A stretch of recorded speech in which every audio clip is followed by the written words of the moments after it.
Sábado 7 de junio, en el Centro Cultural de Mazarrón, Jornadas Murcia Misteriosa, con Enrique Delgado, director y presentador del programa radiofónico Refugio Macabro, con el doctor don José Alonso, especializado en experiencias cercanas a la muerte, con José Antonio Martínez, director y presentador del programa de televisión Proyecto Némesis, con Javier Belmal, director y presentador del programa radiofónico Otros Mundos, con Jorge Sánchez, investigador de campo especializado en el fenómeno OVNI, con Antonio Pérez, Paco Lucha y Eugenia Hernández, especializados en fenómenos paranormales.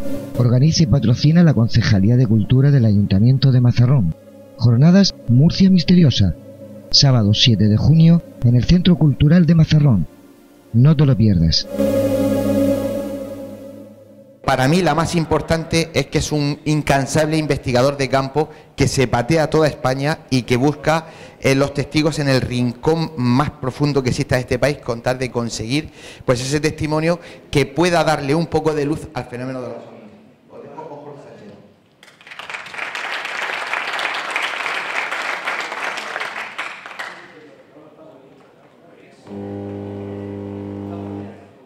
Fallos de última hora. Bueno, no sé si me escucháis bien. Creo que, bueno, estamos un poco cansados, son ya las 6 y pico de la tarde, llevamos todo el día.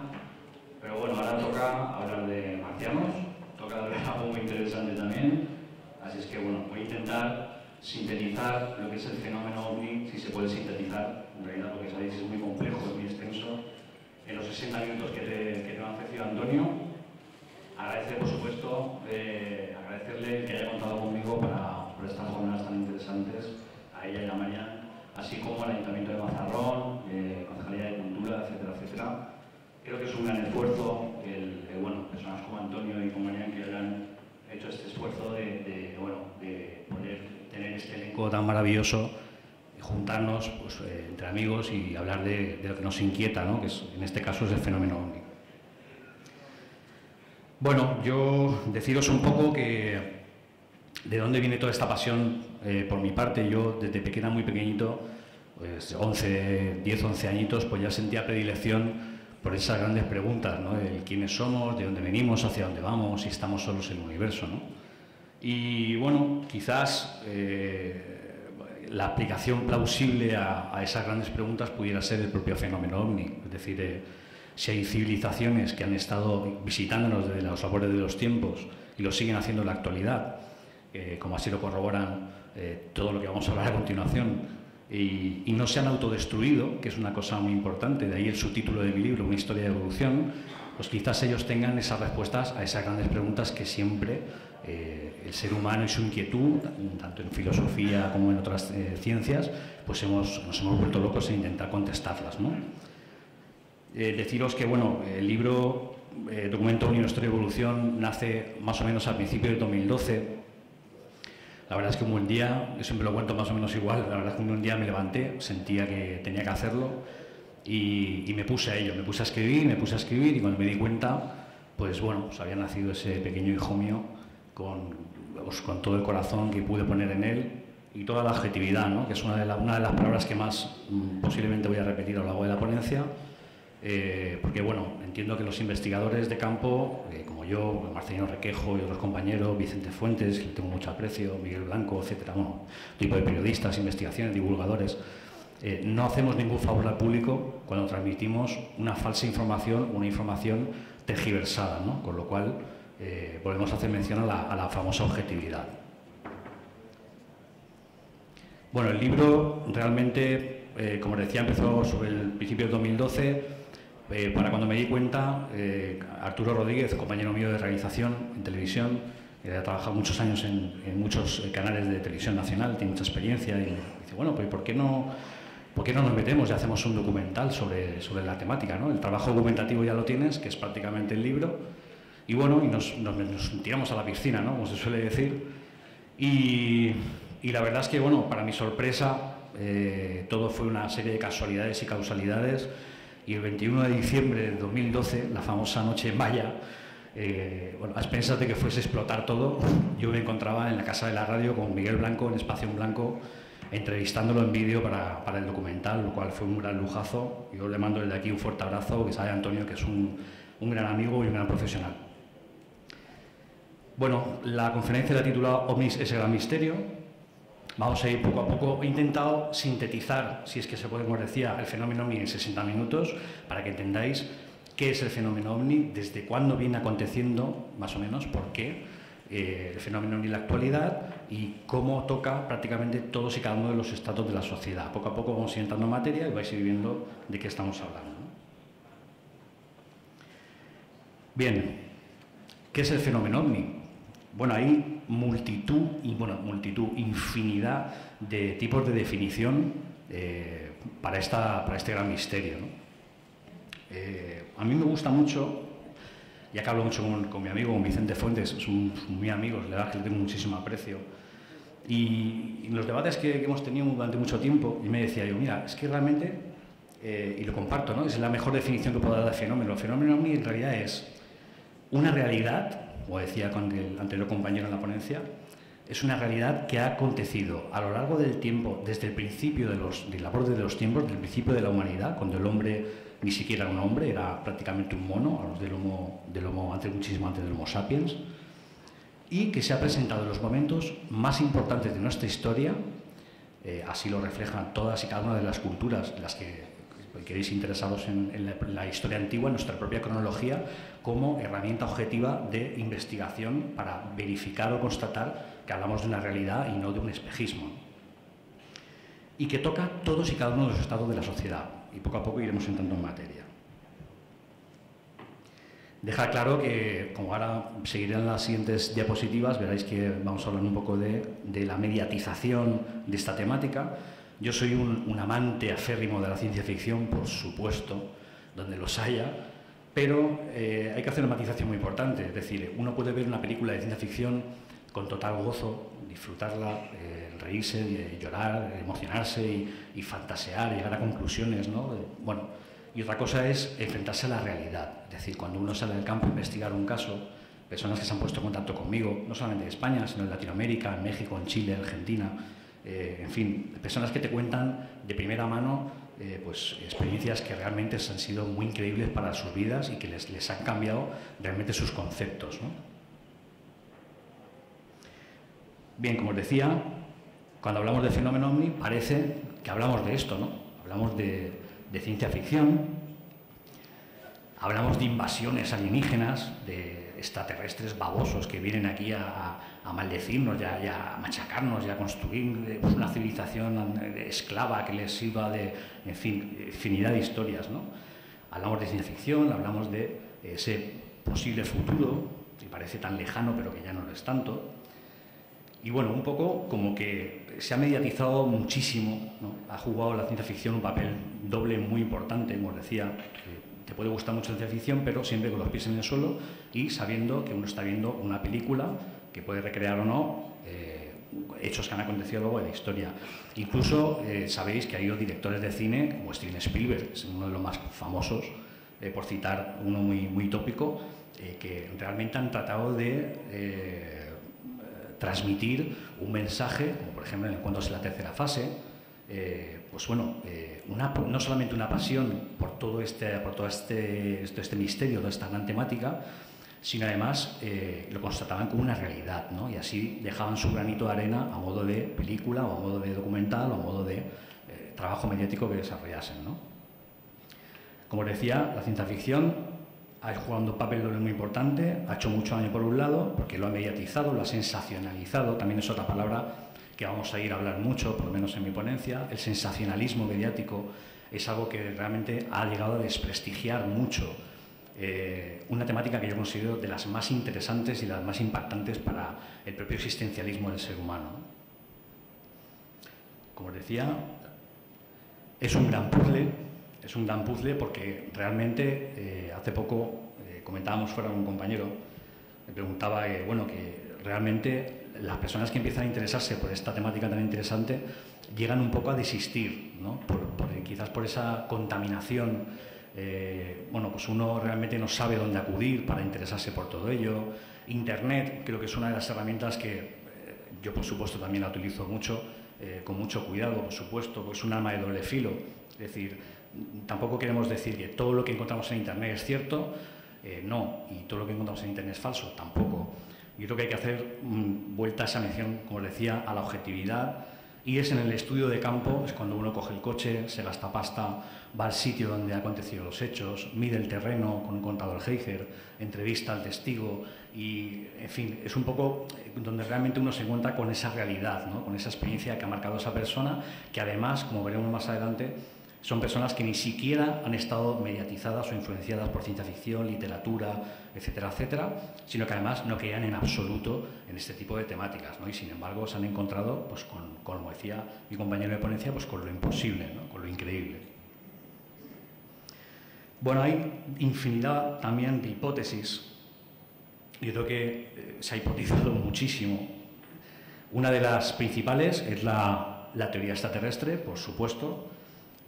Bueno, pues esa procedencia externa a la Tierra de no solamente una, sino al parecer, y basándonos en los cientos de miles de testimonios, así describen los testigos de diferentes seres antropomorfos, de diferentes características físicas, etcétera, etcétera, y como vemos, parece eso nos podría dar la explicación de que esa diferencia morfológica de una especie que nos visita inteligente de otra parte del universo y otras pudieran dar paso a que hay diferentes civilizaciones que nos visitan con diferentes intencionalidades y con diferentes procedencias, ¿no?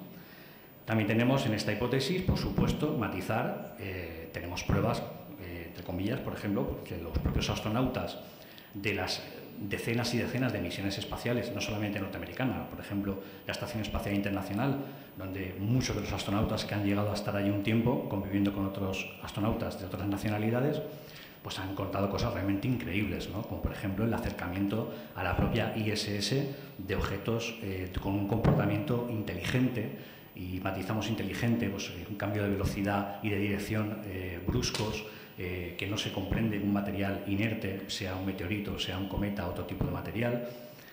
Con lo cual, bueno, pues tenemos ahí un amplio abanico de posibilidades, ¿no? Yo iré intentando, como os digo, acercaros un poco cada hipótesis. Luego matizaré al final, me gusta siempre matizar, se me olvidó comentarlo al principio, que sois realmente vosotros los que tenéis que llegar a vuestras conclusiones.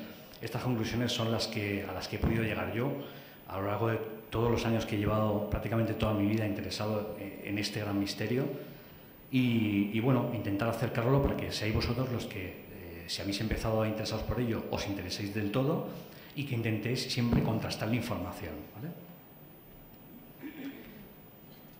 Bueno, la siguiente hipótesis sería la intraterrena. No sé si a algunos a lo mejor os sonará un poco. Bueno, pues la teoría intraterrena nos habla de otra cosa, que la procedencia de estas supuestas entidades pudiera ser del propio interior de nuestro planeta Tierra.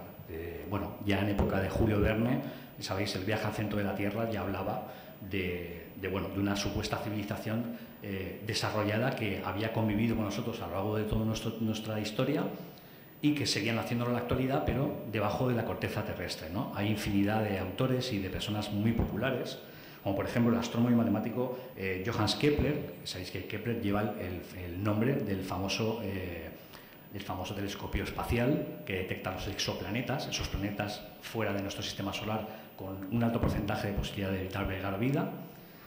En su libro Somnium, el sueño, proponía que los astros, la Luna, la Tierra, planetas que conocemos, los astros que conocemos en el universo, debían ser huecos.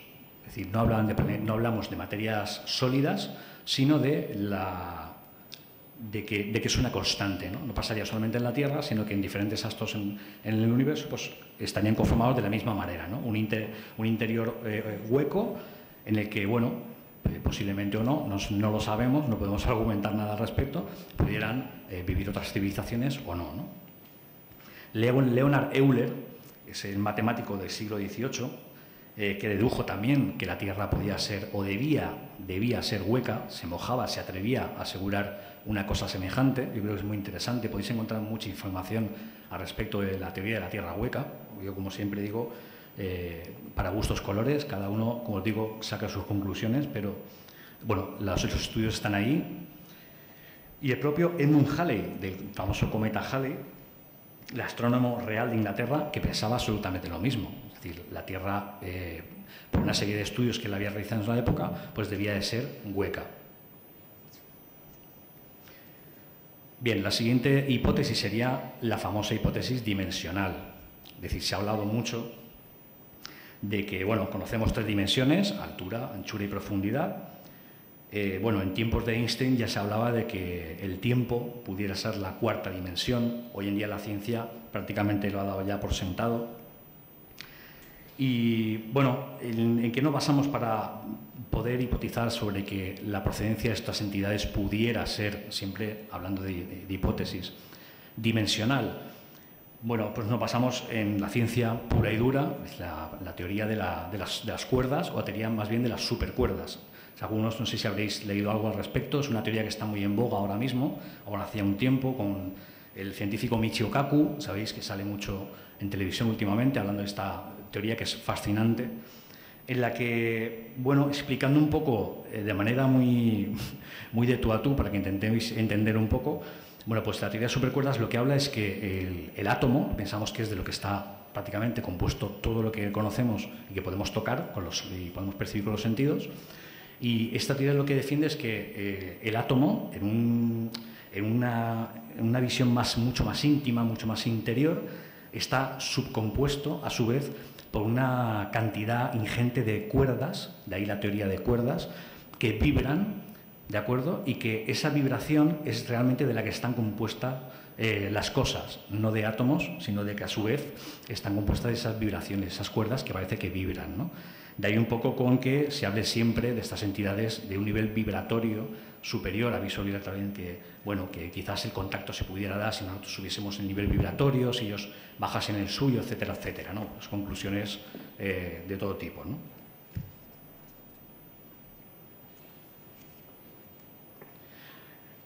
Bien, y dentro de las 4 que yo quería matizar, la que a mí más me ha llamado siempre la atención y con la que yo estoy más de acuerdo, con la que simpatizo más, es la teoría de los antiguos astronautas. Os sonará mucho por von Däniken y por otros autores, bueno, a nivel nacional, pues Antonio Rivera, Andrea Faber-Kaiser, Jiménez del Oso, he mencionado a mi compañero, que, bueno, que de alguna manera pues nos han condicionado un poco, ¿no? Han sido, de hecho, un poco la gente que introdujo la ufología en España ya de la época de los 70, ¿no?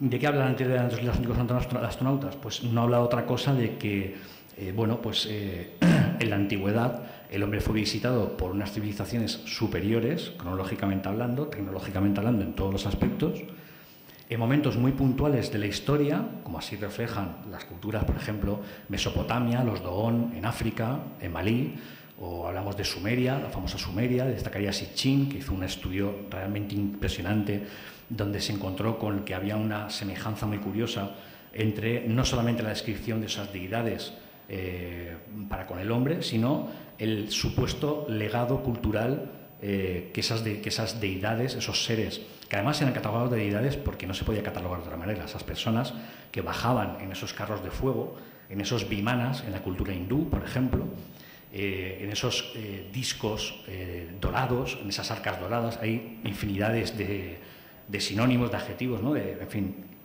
como veis, es curioso, ¿no? Cuanto menos el darnos cuenta de que, bueno, si parece que en esos seres nos visitaron en el pasado y compartieron un legado cultural que hizo, de hecho, que la humanidad en ese momento concreto de la historia diera un salto cuantitativo y cualitativo en astronomía, en matemáticas, en arquitectura.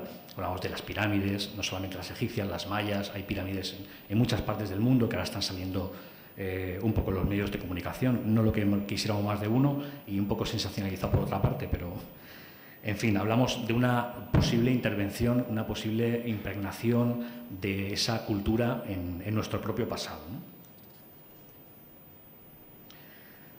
Bien, para entrar un poco en materia, en cuanto a esa influencia en el pasado, yo me baso un poquito, he seleccionado varias pinturas rupestres que me han parecido bastante significativas. son 2 o 3 que he cogido prácticamente al azar para explicar un poco lo que voy a dar a continuación, ¿no? Es decir, si os dais cuenta, por supuesto, en el pasado pues no había medios de comunicación. Hablamos de que el hombre antiguo, la única manera que tenía de poder trascender ese conocimiento o esas experiencias que ellos tenían en su devenir cotidiano, en esa cotidianidad, es decir, pues bueno, eran las pinturas rupestres en sí mismas. Y bueno, pues porque en definitiva ellos pintaban lo que veían, bien porque les había impactado o bien porque ellos pensaban que por sentido común pues era una experiencia o un acto realmente pues importante o relevante para dejarlo plasmado, quizás para la posteridad, ¿no? No sabemos la intención, me imagino que por sentido común, como os digo, pues esa era la intención, pero que en definitiva un poco la intención que tengo yo con esto, valga la redundancia, es que veáis y que quede claro, que no os lo digo yo, lo dice la propia ciencia, nuestra propia historia y la arqueología y la antropología, de que eso era así, ¿no? Ellos utilizaban ese medio para transmitir un conocimiento, un legado o un hecho que había ocurrido en sus vidas. Como veis, son pinturas realmente sencillas, algo toscas, porque, bueno, pues por lo que sea, pues no eran grandes artistas, pues no era la intención tampoco reflejar un alto contenido artístico, sino que era más el mensaje que lo que era la calidad, ¿no? Gráfica, ¿no? Bueno, pues como veis, por ejemplo, el bisonte, que era un animal pues que bueno, compartía nuestro día a día pues en aquellos remotos años, escenas de caza, es decir, como os digo, un poco, no quiero repetirme mucho, su devenir cotidiano, ¿no? Pero ¿qué ocurre cuando dentro de esas pinturas, dentro de esa normalidad o de esa cotidianidad que nos parece incluso lógica, de esas escenas de caza, de agricultura, en fin, de su propia cultura de esa época, nos encontramos con esto? Bien, estas son unas pinturas muy famosas, seguro que habéis oído hablar de ellas porque están muy en boga. Son las famosas pinturas del Tassili en Argelia, de no menos de 9.000 años de antigüedad. Lo repito porque la verdad es que la cifra a veces nos dicen las cosas y realmente no nos impacta, ¿no? Yo creo que 9.000 años de antigüedad. Si nos ponemos en situación, fijaros, aquí no hablamos de bisontes, no hablamos de escenas de caza, no hablamos de una escena relativamente normal, realmente nos encontramos con algo impactante, algo que nos choca, algo que realmente parece absolutamente ciencia ficción. Hablamos de esa misma época, de esos hombres de la antigüedad, que van prácticamente en taparrabos, que cazan como pueden, que subsisten como pueden, con los conocimientos que tienen, y de repente dibujan esto, plasman esto, porque, bueno, posiblemente hayan tenido un encuentro con una entidad de estas características y quisieron, por supuesto, no encuentro nada más importante y más impactante para poder representarlo, ¿no? No sé si me vais a escuchar bien, porque me tengo que girar un poquito para explicar. Bueno, si veis la imagen, como decía mi compañero, una imagen vale más que 1000 palabras. En la imagen de la izquierda podéis ver con total detalle, yo creo que es absolutamente increíble, bueno, un ser antropomorfo, ¿de acuerdo? Muy semejante a nosotros, con 2 piernas, 2 brazos, las extremidades. Vemos que va embutido prácticamente en lo que consideramos un traje muy semejante a lo que nosotros conocemos hoy en día con los trajes de astronáutica que se utilizan en la carrera espacial. Se puede identificar perfectamente los guantes, como podéis apreciar en la pintura, unas botas, ¿de acuerdo? Un calzado bastante peculiar, diría yo. La verdad es que habréis oído incluso personas que dicen que, bueno, que esto eran alucinaciones, que se experimentaba con el peyote, con ciertos psicotrópicos, ¿no? Para los chamanes que utilizaban para llegar a ese éxtasis y curar a toda la tribu. Bueno, a mí me gusta pensar que, bueno, se lo podrían pasar estupendamente todo el día colgados con el LSD, pero no creo que fueran tampoco la intención, ¿no? No creo que algo tan concreto y tan detallado pudiera venir de un momento absolutamente psicotrópico, ¿no? Yo creo que va un poco más allá de todo ello. En la pintura de la derecha, que pertenece a la misma pintura del Tassili, podéis ver lo que yo considero, yo y muchos investigadores, lo que sería la primera abducción de la historia del hombre, del ser humano en la antigüedad. Bueno, pues veis lo que parece ser, digo parece porque no sabemos, no podemos poner la mano en el fuego, pero bueno, por sentido común, como os digo, parece un objeto redondo, esférico, se pueden apreciar incluso unos destellos, aquí veis más o menos representaron como podían, a un ser antropomorfo, igual que el que vemos a la izquierda. De hecho, podemos incluso pensar que se trata del mismo o no.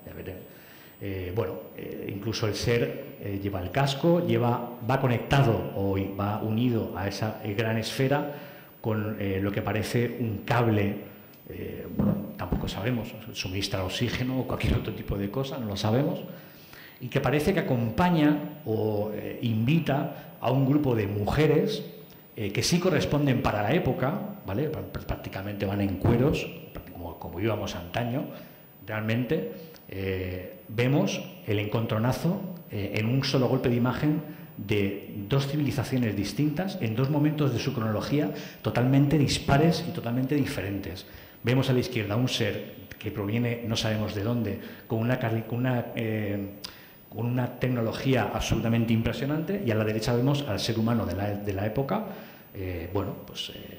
cómo son invitados al interior de ese artefacto, ¿no? Bueno, estas son las pinturas de Wandjina en Kimberley, en Australia, de 5.000 años de antigüedad. Ahí tiramos un poquito más en el tiempo.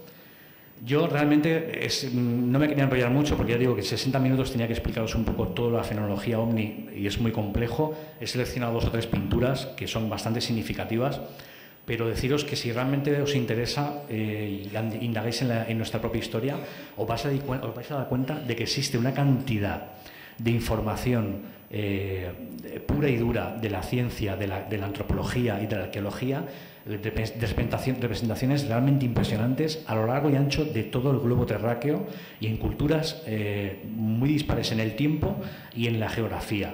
Pueblos que en realidad no habían tenido contacto entre sí ni habían podido impregnarse o salpicar de sus culturas y poder tergiversar la información.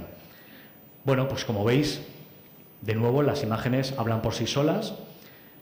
Ya no hablamos de seres relativamente antropomorfos, parece algo más etérico, se nos escapa ya nuestro entendimiento absolutamente. Seguro que más de uno ha identificado más o menos este famoso rostro de los famosos grises, que se llamaban estas entidades procedentes del espacio exterior, que muchos de los testigos, la gran mayoría de los testigos, han descrito en esos encuentros en la tercera o cuarta fase, que es cuando tenemos un encuentro relativamente cercano con esas entidades y podemos ver con todo detalle su morfología y sus características físicas. Esa cabeza en forma de pera invertida y esos grandes ojos negros opacos, ¿de acuerdo? Bueno, pues lo dejo a vuestro criterio. Yo creo que, como digo, las imágenes hablan por sí solas. De nuevo, fijaros la época, 5.000 años de antigüedad. ¿Qué es lo que vieron? ¿Qué es lo que impactó a esos antepasados nuestros para tener que realizar unas pinturas de esta magnitud, ¿no? Porque además no son pinturas relativamente pequeñas, son pinturas extremadamente grandes, de unas dimensiones bastante impresionantes, ¿no?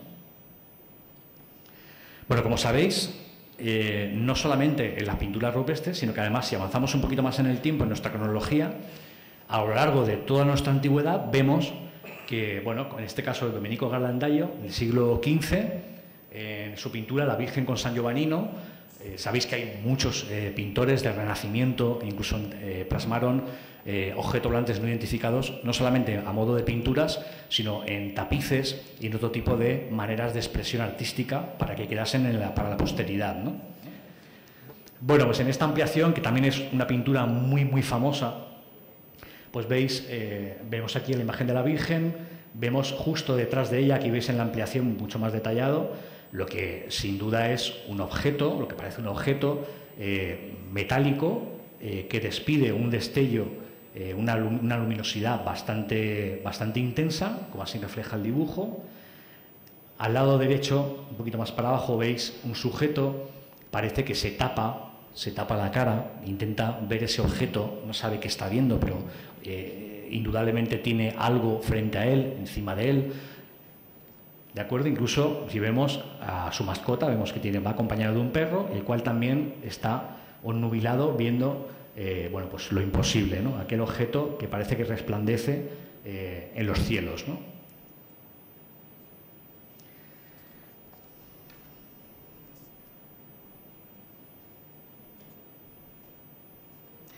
Bueno, cuando hablamos de ufología, en definitiva, como decía, no se me ocurre algo tan trascendental y tan importante para nuestro propio día a día, nuestras propias vidas. Pensamos que somos todos el universo, que somos el ombligo de todo. Hablaba mi compañero de ese egocentrismo, ¿no? Quizás estamos en tiempos de cambio. Yo creo que no voy a entrar en política ni muchísimo menos. Yo creo que las cosas hablan por sí mismas. Creo que hay una solicitud de cambio en muchos aspectos. La ciencia está avanzando, la verdad, que a pasos agigantados. Hoy en día ya se habla de exoplanetas, de esas supertierras. Hace poco, no sé si sabéis, se ha dado la noticia de la comunidad científica en una rueda de prensa en el Club Internacional de Prensa en Estados Unidos y ahora recientemente en España y en Europa, de que en no menos de 20 años aproximadamente se dará la noticia de que se ha encontrado vida en el universo. Yo estaba en casa cuando vi la noticia, la verdad es que se me saltaron las lágrimas, porque realmente las personas que hemos intuido todo esto de una manera muy intuitiva, valga la redundancia, y que hemos, igual que yo, supongo que vosotros, la mayoría de vosotros que sentéis predilección por estos misterios, siempre se ha desprestigiado mucho esto, se nos ha tachado de locos, de que nos inventamos cosas, de que, nada más lejos de la realidad, ¿no? Y quizás, qué curioso que sea la propia ciencia la que ponga un poco un punto y aparte en lo que ha sido y viene siendo la historia de la ufología, que es, como veis, muchísimo más antigua que el fenómeno de Roswell, que siempre se habla, o de Kenneth Arnold, ¿no? Que vio en los Montes Rainier aquella formación en discos en formación de V, unos objetos que volaban como pegando saltos cuando tiramos una piedra al agua, ¿no? De ahí nació el nombre de platillo volante, ¿no? Sino que el fenómeno es mucho más antiguo, ¿no? Cuando hablamos de ufología, hablamos de economía. ¿Por qué hablamos de economía? Muy sencillo. Mi compañero hablaba hace poquito de que estas supuestas civilizaciones parece que utilizan una tecnología que desbanca absolutamente, deja absolutamente en el mayor de los ridículos a la nuestra que tenemos hoy en día. Los presupuestos que se destinan al desarrollo tecnológico son abrumadores. Sin embargo, parece que andamos todavía en cueros, ¿no? Es realmente impresionante, ¿no? De hecho, si pensáis un poco, si hacemos un cambio de perspectiva y nos alejamos de la Tierra y la vemos desde el espacio, realmente la Tierra es muy antigua, pero no lo es tanto cronológicamente hablando. Realmente llevamos aquí prácticamente un suspiro. Con lo cual, si resulta que en la antigüedad, basándonos en esta hipótesis de los antiguos astronautas, que creo que es, como os decía, la más objetiva, estas civilizaciones nos vienen visitando desde los albores de los tiempos y ya poseían un desarrollo tecnológico increíble, tanto como para impresionar al ser humano, como habéis visto antes en las diapositivas de las pinturas, hasta ese nivel, incluso, como veremos en el siguiente paso, al posible nacimiento de las religiones, puesto que eran venerados como dioses. Esa tecnología realmente desbancaría, como os digo, a la tecnología que nosotros tenemos en nuestros días. La cantidad de dinero que se destina no solamente a la tecnología, sino, como sabéis, seguimos dependiendo del petróleo, se están introduciendo las energías renovables con muy buena intención, pero seguimos dependiendo de energías contaminantes, no solamente para el planeta, sino para nosotros mismos, para nuestra propia salud, ¿no? Como os decía, hablamos de religión, es decir, podéis encontrar una cantidad ingente de datos, la propia Biblia, sin querer dogmatizar, por supuesto, y hablando desde el máximo de los respetos para todo tipo de creencias que tenga cada uno, por supuesto, no faltaba más, pero parece que esa impregnación es bastante incluso lógica, es decir, si una entidad baja en ese carro de fuego y me ofrece un conocimiento que yo no obtengo de una manera realmente palpable, si es que no me lo pasa alguien, si no me lo transmite alguien, para mí supondría muchos cientos de años de evolución hasta llegar a ese conocimiento. ¿Cómo no iban a venerar a esas personas? ¿Cómo no íbamos a venerar nosotros mismos a esas personas como deidades, ¿no? como dioses? Como digo, hablamos de ciencia, hablábamos hace poco de la teoría de supercuerdas, hablamos de exoplanetas y hablamos de cómo la tecnología y la propia ciencia va poco a poco, lo que hace unos pocos años era un absoluto ridículo y era pura ciencia ficción, pues hoy, como os digo, pues vamos viendo que poco a poco nos damos cuenta de que no, de que aquello que creíamos que era ficticio, pues no lo era tanto, ¿no? Y estamos un poquito más cerca de todo ello. Realmente, fijaros, hablamos del encuentro, del choque, porque realmente es la palabra, hablamos de un choque entre dos o más civilizaciones con la nuestra. ¿De acuerdo? Y me acuerdo que hace poco estuve en Robledo de Chabela, en Madrid, realizando una ponencia con mi compañero Luis Miguel Esteban, y en la mesa redonda me preguntaba un chico, bueno, pero realmente yo creo mucho en esto, me parece muy interesante y todo lo que tú quieras, ¿no? Pero bueno, que me parece bien además que nos pongáis un poco contra la espada y la pared, ¿no? Porque me parece justo, ¿no? Entonces el chico me pregunta, si todo esto es cierto y realmente hemos compartido nuestra existencia con estas entidades, ¿por qué realmente no se presentan? Esa es la gran pregunta. Es la gran pregunta. O sea, aquí podemos hablar y podemos hipotizar toda la tarde, ¿no? Pero realmente la gran pregunta es la impaciencia. Bueno, ¿y por qué no se presentan y nos ayudan? Y si tienen esa tecnología, realmente, ¿por qué no nos ayudan a avanzar y a curar enfermedades y a suplir esas carencias que tenemos, ¿no? Y yo le puse un ejemplo que yo en ese momento me pareció, la verdad, muy práctico. No sé si estaréis conmigo o no, yo lo transmito y, como digo, cada uno llega a su conclusión, ¿no? Y decía, mirad, yo, por ejemplo, le gasté una pequeña broma. Yo en el colegio, pues no era ningún lumbreras. Me acuerdo que además en matemáticas se me daba fatal. Y bueno, me acuerdo con los profesores de aquella época, yo soy de la generación, yo nací en el 77, me acuerdo pues en el cole, cuando te mandaban deberes para casa, había cosas que no tenía ni puñetera idea de cómo se hacía, no me acordaba, ¿no? Y al final pues te acababas copiando de un compañero, y pues déjamelo y me lo copio y tal, ¿no? Entonces os cuento este ejemplo porque realmente ese compañero a mí no me está haciendo ningún favor. Ese compañero lo que está haciendo es, me está dando un conocimiento ya adquirido, pero que yo no he desarrollado. Me está dando la fórmula del problema de las matemáticas que el profesor me ha impuesto para yo llevarlo mañana, pero yo no he aprendido a llegar a la conclusión de que necesito esa fórmula para resolver el problema. Con lo cual, en realidad, no me está ayudando. Entonces, podríamos intentar un poco pues, llegar a esa misma conclusión, ¿no? Si estas entidades llegasen y se presentasen de una manera global, más abierta, porque contactos sí ha habido y sigue habiendo. De hecho, como a mí me gusta decir siempre en las ponencias, en este mismísimo instante que nosotros estamos aquí en Murcia, en Mazarrón, hablando del fenómeno, habrá seguramente muchísimas personas alrededor del mundo que estén teniendo en estos mismos instantes una experiencia. Bueno, lo dejo a vuestro criterio, como siempre digo, que cada uno llegue a sus conclusiones. Por supuesto, obviamente hablamos de sociedad. Parece que no tenemos tiempo, ¿verdad?, para estas cosas. Estas cosas, hablábamos hace poco en un debate que tuve en la radio con Josep Ticó, en Barcelona, en RAC 1, con Sebastián Dalbó, y me decían, bueno, pero es que, claro, si hacemos un estudio de sociedad, una encuesta, la gente que realmente cree en todo esto no pasa del 30%. Bueno, yo le contesté, bueno, pues si es así, el 30% no me parece moco de pavo, como solemos decir, ¿no? Un 30% del 100% de una sociedad me parece bastante cantidad de gente que sí cree en estos fenómenos tan interesantes, ¿no? De todas maneras, si os fijáis, la mayoría de gente que dice que no cree o que parcialmente no cree, yo creo que si hacemos un poco de trabajo de introspectiva para con nosotros mismos, yo creo que dentro de ese 70% hay otro 10 o 15 o 20% más que realmente sí cree en ello. Lo que pasa es que da miedo, ¿no?, realmente afirmar, como decía, ¿no?, hablamos siempre de mojarnos, da miedo asimilar que todo esto pueda ser cierto, ¿no? De hecho, como os digo, en esos 20 años que nos quedan, de aquí a que den la noticia, espero, no sé si siempre digo que nosotros, nuestros hijos puedan verlo, espero que sí, pues tendremos que aceptarlo, porque realmente es un problema de perspectiva, como veremos un poquito más adelante.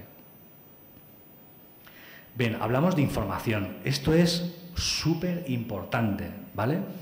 Me preguntaba una persona antes fuera, bueno, ¿tú crees que realmente, Jorge, permíteme la pregunta, ¿realmente crees que quedan investigadores de campo? ¿O lo que hay ahora hay mucho es investigador de despacho? Yo, mira, es muy buena pregunta, ¿vale? Porque hace poco también hablo mucho con Marcelino Requejo, sabéis que es uno de los mejores investigadores de campo a nivel nacional, yo le tengo mucho aprecio, es un grandísimo profesional, de los poquitos que quedan que realmente salen a investigar y y hablan con el testigo, y etcétera, etcétera, ¿no? Y realmente se mojan y se desplazan hasta donde acontecer los hechos. Y él me decía, es que Internet, como decía hace un momento, hace poco, ha hecho mucho daño, ¿no? Parece que siempre se nos da una noticia, como por ejemplo lo de la famosa Nazla Oldman, la astrofísica que fue nombrada por la ONU, nada menos, como embajadora en el caso de que hubiera un contacto con una civilización superior, por cierto, una de las mejores astrofísicas a nivel mundial. Y además me acuerdo que la noticia se dio en televisión española, en el telediario del mediodía.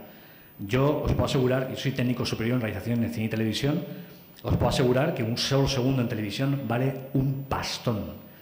Que un medio de comunicación como la televisión española dé una noticia que ha pasado por reporteros, que ha pasado por redacción, que ha pasado por una serie de filtros y por muchos periodistas, que esa misma noticia se dé con esa tranquilidad, si se puede hablar así, y que tan solo en 24 horas se desmienta dejándola en el más absoluto de los ridículos. Bueno, yo, como os digo, de nuevo, cada uno que piense lo que quiera, cada uno que llegue a sus conclusiones, pero es una cosa que, como si os dais cuenta, sucede constantemente. Hay una información y momentos justo después hay una desinformación. El compañero hablaba de la desinformación o la de desclasificación de expedientes OVNI o de expedientes X, los famosos expedientes X en España. Bueno, pues sabéis que Jiménez del Oso y JJ Benítez, que, bueno, más le guste menos a más de uno o más de otro, como autor o como escritor, como investigador fue, junto con Jiménez del Oso, como os digo, pioneros en España, no solamente por comenzar a investigar y introducir la ufología en España en esa época, en la época de los 70, sino que además tuvieron la valentía de empezar a entrevistarse con altos cargos militares, tenientes coroneles del aire, del ejército de mar, de tierra. Benítez siempre decía que la gran desclasificación que hizo el ejército español fue una verdadera tomadura de pelo, ¿no? No porque no cuenten la verdad, sino porque la verdad, la poca verdad que lo han hecho y lo han hecho mal y lo han hecho tarde, está tergiversada, ¿no? La cantidad de información que habían desclasificado estaba repleta de tachones, faltaban archivos, faltaban páginas en los expedientes. De hecho, os recomiendo, si alguno tenéis la posibilidad alguna vez de ir a la capital, podéis acudir al archivo del Ejército del Aire con vuestro DNI, simplemente pues, entráis en la biblioteca del Ejército del Aire, el archivo, dais vuestro DNI y se os asigna, normalmente es un cabo el que os acompaña a los archivos y podéis, con total libertad, así lo refleja la ley, como ciudadanos libres, pues el poder tener acceso a esa información, incluso podéis fotocopiar. Son un poco caras, la verdad, no sé si sacarán parte del presupuesto de ahí porque cobran una pasta por las fotocopias, pero bueno, en realidad tenéis una fuente de información muy veraz, ¿no? Y a esto Marcelino Requejo me decía siempre, dice, es que nos centramos mucho en que parece que los gobiernos lo saben todo, que los gobiernos nos engañan, que los gobiernos tienen la información, que los gobiernos ocultan. En parte es cierto y en parte no lo es. Ellos tienen información y tienen una información realmente interesante, porque esa información viene de mano de pilotos, como decía mi compañero de ponencia, viene de mano de militares de alto rango, de personas que tienen un alto nivel de credibilidad, entre comillas, dentro de lo que es la milicia, pero realmente, y lo comparto de todo corazón, y como investigador de campo, la verdad que no me queda otra, porque lo he vivido en mis propias carnes, es el testigo el que tiene la verdadera información sobre el fenómeno OVNI. No es ese general que conspira en la sombra y que parece que no quiere contar lo que sabe. No es ese gobierno estadounidense en el Área 51 que no quiere saber, que no quiere contar lo que saben. Es el testigo, porque es el testigo el que realmente ha vivido una experiencia en primera persona. Es el testigo, como decía antes, que realmente no cree en esto y que se ha encontrado con algo que no sabe explicar, pero que realmente sabe que le ha cambiado la vida, le ha cambiado sus paradigmas, sus preguntas. Y si os dais cuenta, es algo realmente increíble. Estamos hablando de cambio mental, psíquico, a todos los niveles como personas, de todo nuestra existencia, ¿no? Y como digo, hablamos de sensacionalismo. Lo vais a ver mucho. Yo lo siento si me repito mucho, pero es realmente la información y el sensacionalismo, que es de esta diapositiva con lo que yo me quedaría para resaltaros, para que realmente os quedéis con ello, es lo más importante, porque es con lo que más os vais a tropezar a la hora de haceros con información, a la hora de leer, a la hora de informaros, a la hora de, si podéis investigar, podéis ir al sitio, contrastar la información.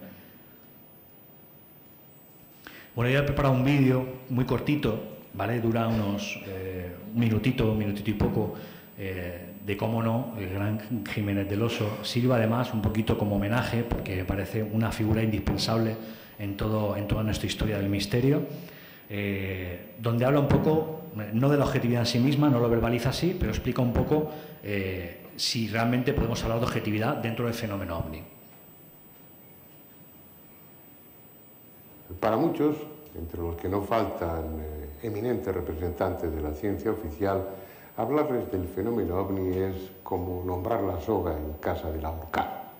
Se indignan de que alguien pueda creer semejantes tonterías. Siempre me ha llamado la atención esa actitud, sobre todo porque la mayoría de ellos, prácticamente todos los que opinan así, no tienen la menor idea del tema, no se han tomado el trabajo de investigar siquiera mínimamente el fenómeno. ¿Por qué, pues, ese prejuicio? Fundamentalmente por la hipótesis extraterrestre, que es una de las que tratan de explicar el fenómeno OVNI. Descartados los planetas de nuestro sistema solar, buscar vida inteligente en el universo nos llevaría a recorrer unas distancias inimaginables. Estamos refiriéndonos a unos objetos aparentemente tripulados que están en nuestro espacio aéreo, que utilizan una fuente de energía desconocida, que se mueven de acuerdo a una técnica aeronáutica que nada tiene que ver con la nuestra y que en definitiva reflejan una técnica y por tanto una ciencia extraordinariamente superior a la nuestra actual. Testigos, gentes normales como ustedes o como nosotros, que en un momento determinado habían tomado contacto con eso en lo que hasta ese mismo día no creían. Todos esos testimonios vienen a ser como una especie de cuaderno de campo con imagen y sonido en el que se confirma una vez más la universalidad del fenómeno OVNI.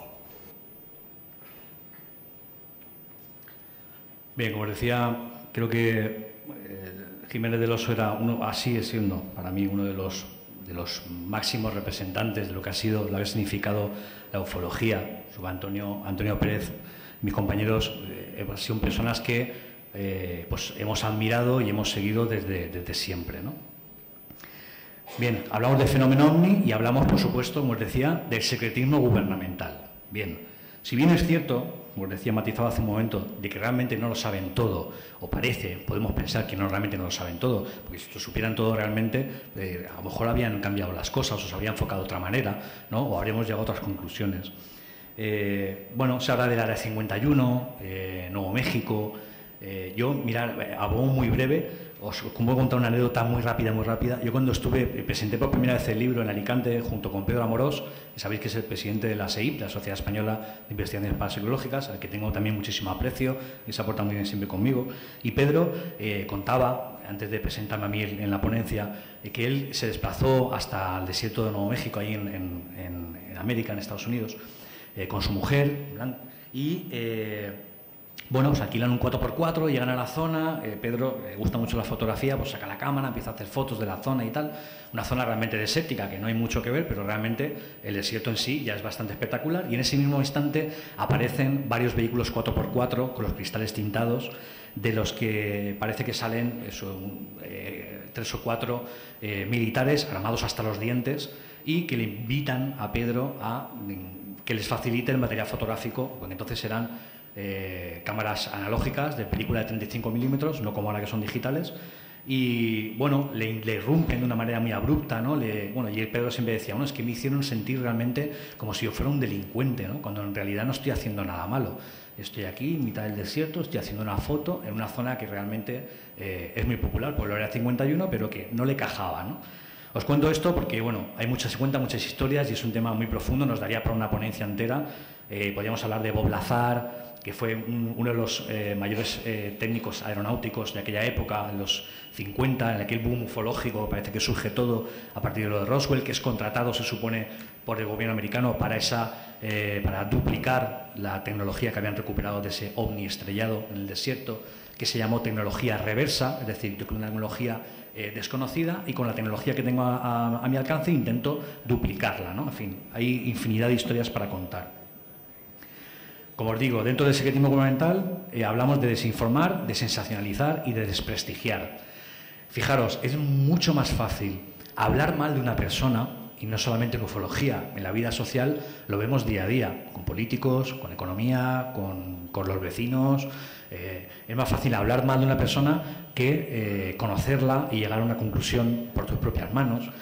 Es más fácil hablar de que todo esto es una mentira y es una cosa de cuatro locos, ¿no? Que realmente tomarse la molestia de interesarse por ello, e indagar y estudiar y llegar a conclusiones realmente objetivas.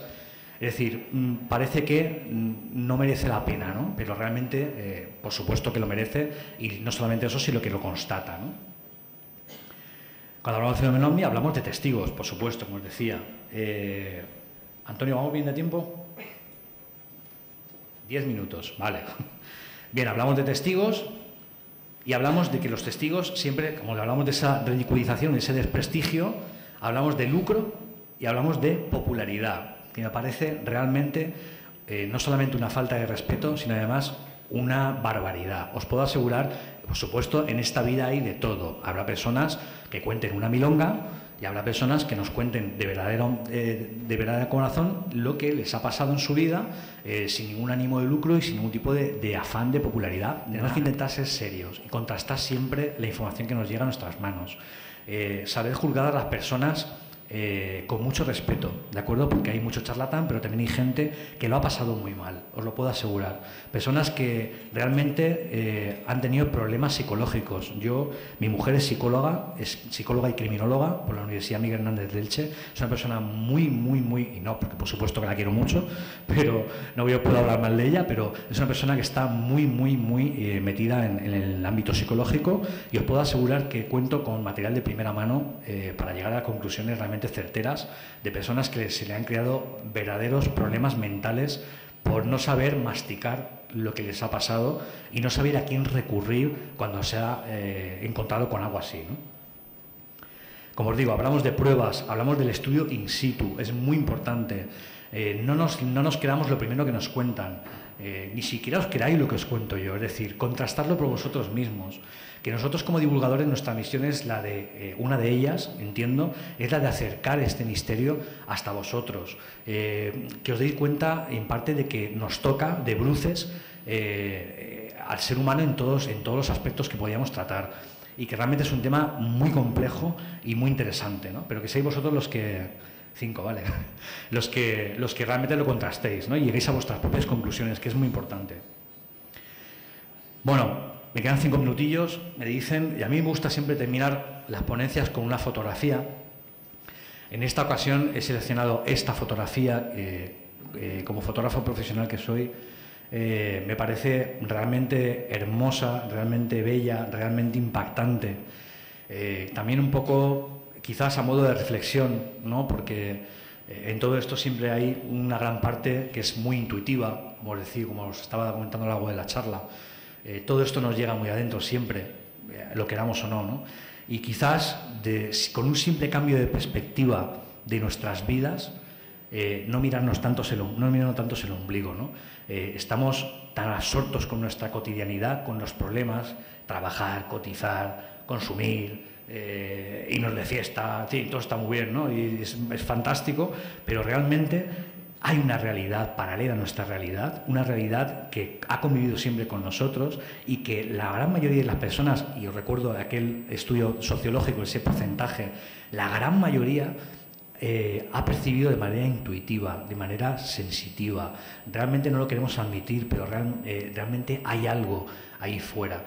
Quizás, tan solo quizás, como decía el coronel Bob Dean, es uno de los coroneles norteamericanos que obtuvo el grado máximo en secretismo, que era el Cosmic Top Secret, En el proyecto Camelot podéis encontrar en YouTube decenas de vídeos de él, que ya ha jubilado, ya está retirado.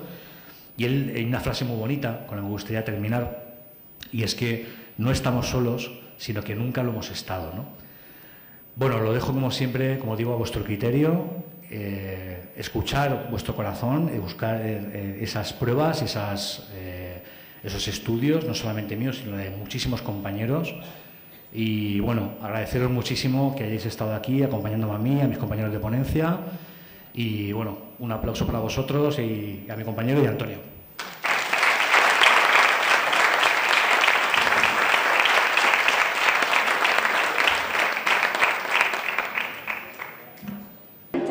De la jornada Murcia Misteriosa, agradecer el apoyo al Ayuntamiento de Mazarrón y a la Concejalía de Cultura que les han prestado a lo largo de todo el camino que ha conllevado.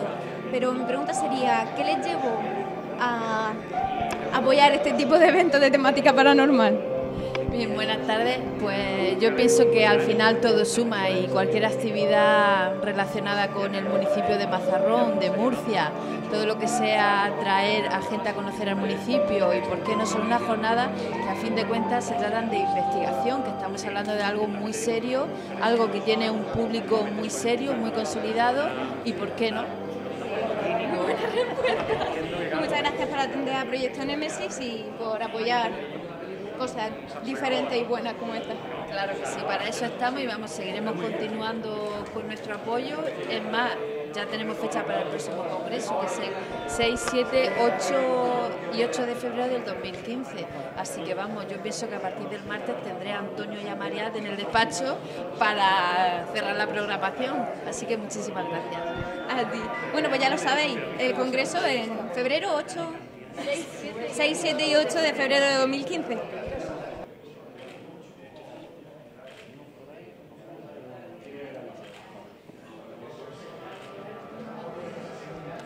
Vale, ya. Estamos hablando con el investigador especializado en el fenómeno OVNI, Jorge Sánchez. Buenas tardes. Ha sido el quinto ponente de estas jornadas de Murcia Misteriosa. Y lo primero que cabría preguntar es, ¿qué le llevó a usted a interesarse en el tema del fenómeno OVNI?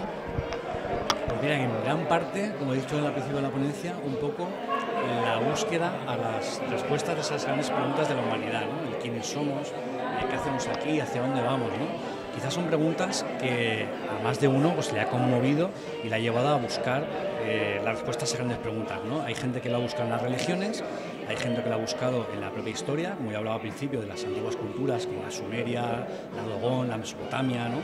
Y bueno, quizás si nos visitan supuestamente otras civilizaciones desde los sabores de los tiempos, pues a lo mejor esas civilizaciones, si han llegado a ese grado de desarrollo sin autodestruirse, pudieran tener esa respuesta, ¿no? Y quizás a lo mejor arriba, pero ¿dónde está la respuesta, ¿no? Y de todas las investigaciones que ha realizado de campo, ¿hay alguna que haya tenido algún suceso así que le haya impactado más o le haya sorprendido? Realmente sí, mira, yo hace muy poquito estuve en Robledo de Chabela, en Madrid, unas jornadas que organizó Miguel Esteban, compañero de radio, en Radio 21 y Oeste de Madrid.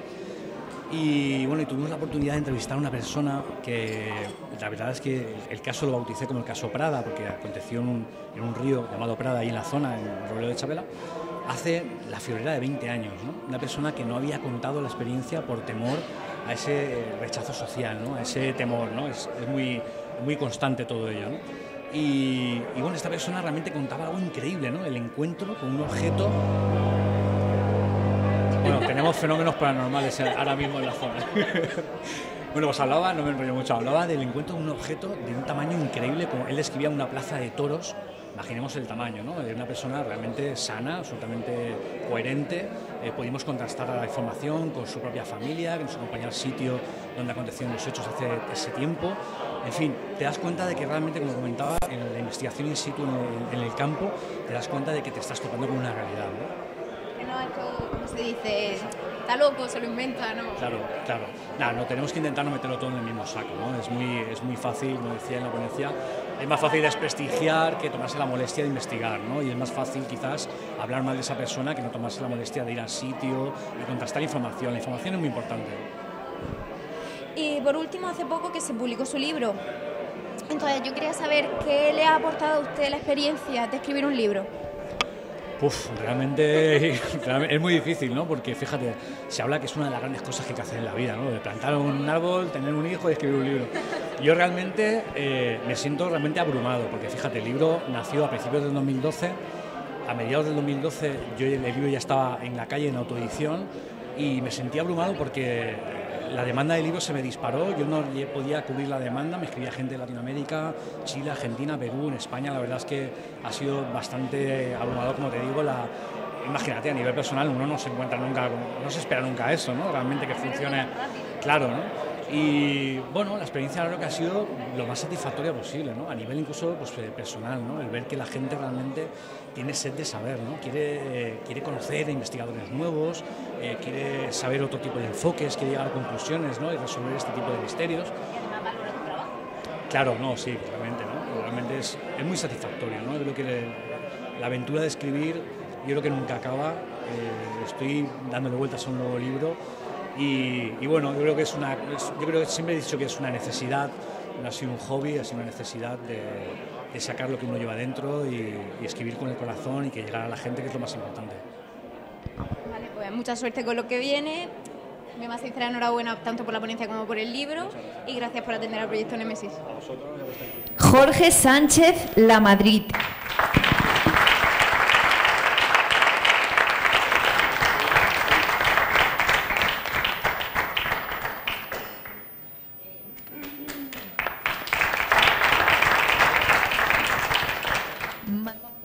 Sí, vamos a hacer una todos juntos, ¿no?